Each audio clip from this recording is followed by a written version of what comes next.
तभी अचानक दूर से एक बच्ची की हंसी सुनाई देती है। कौन है वहां? हे, कोई आया? नया दोस्त? राज डर जाता है और टॉर्च जलाता है तो उसे एक छोटी बच्ची की परछाई दिखती है और फिर गायब हो जाती है। शांत रहो राज, तुम एक पत्रकार हो, तुम्हें डरना नहीं है। अब राज आगे बढ़ता है और मुख्य चौक की ओर पहुंचता है। वहां उसे लोग दिखते हैं, लेकिन वे हिल नहीं रहे, बिल्कुल पत्थर की मूर्तियों की तरह जमे हुए हैं। समय उनके लिए 50 साल पहले ही रुक गया था। ये क्या हो गया यहाँ के लोगों को? इनके साथ बहुत बुरा हुआ है। इन्हें सही करने के लिए मैं क्या करूं? राज उदासी से आगे बढ़ता है। तभी उसकी नज़र सामने एक बड़े घर पर पड़ती है, जहां से एक अजीब सी रोशनी आ रही थी।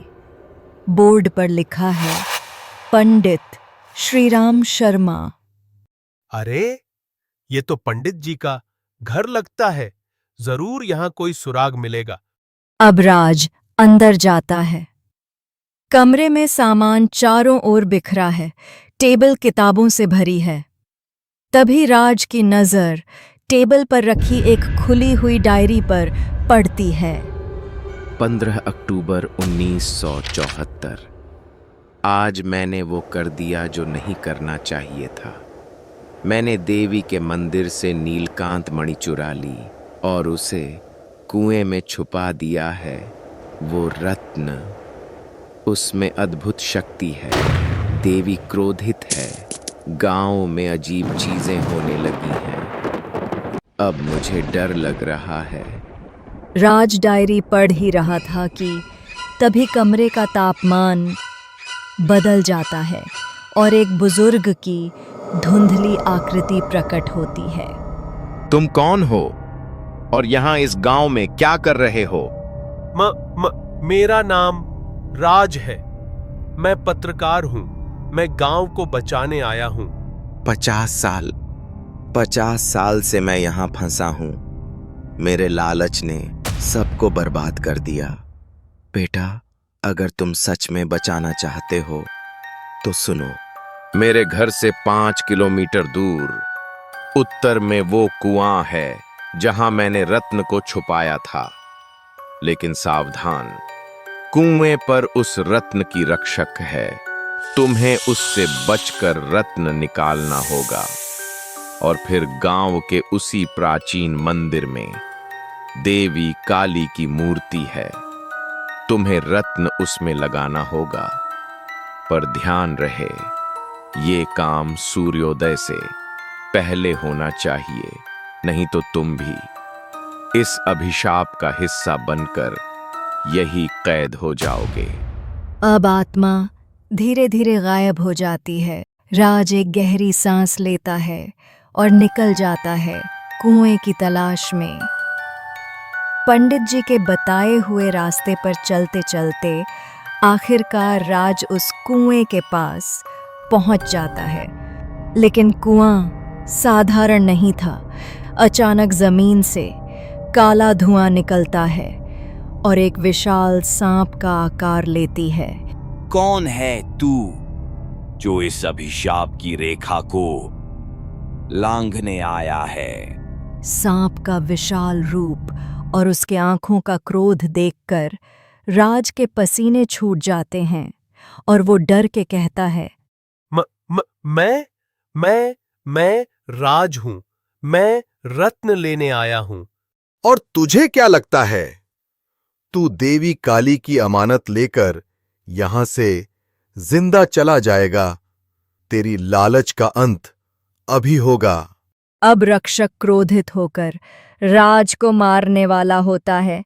तभी राज कहता है, नहीं, ऐसा नहीं है। तुम गलत समझ रहे हो।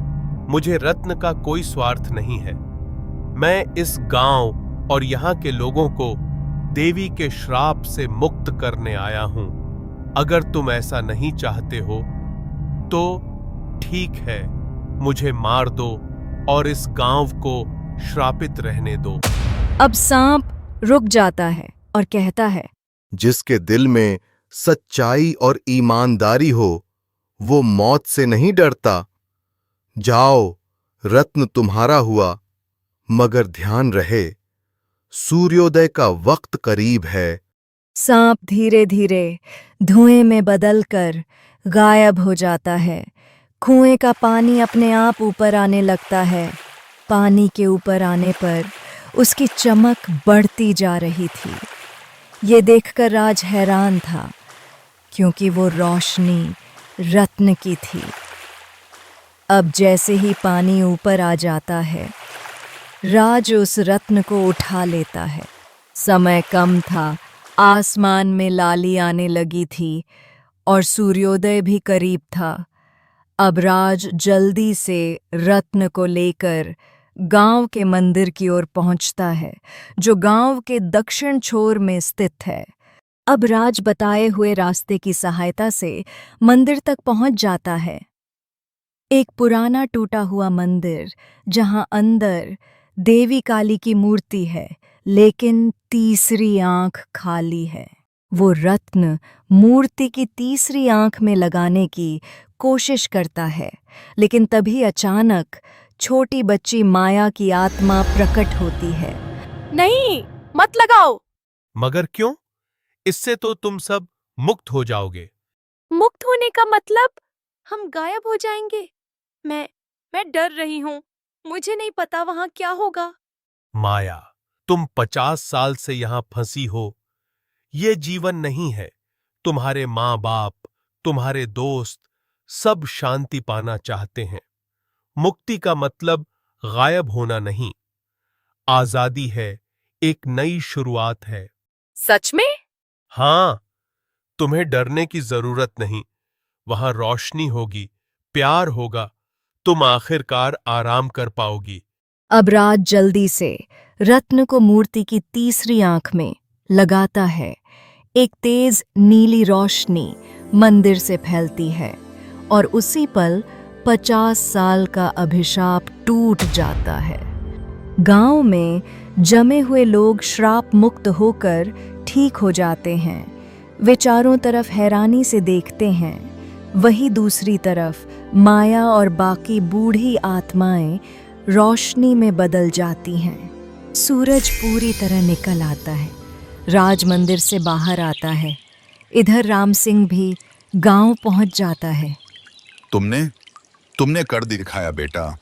गांव वापस आ गया। तुमने हम सबको श्राप से मुक्त कर दिया। गांव के लोग धीरे धीरे समझने लगते हैं कि क्या हुआ था।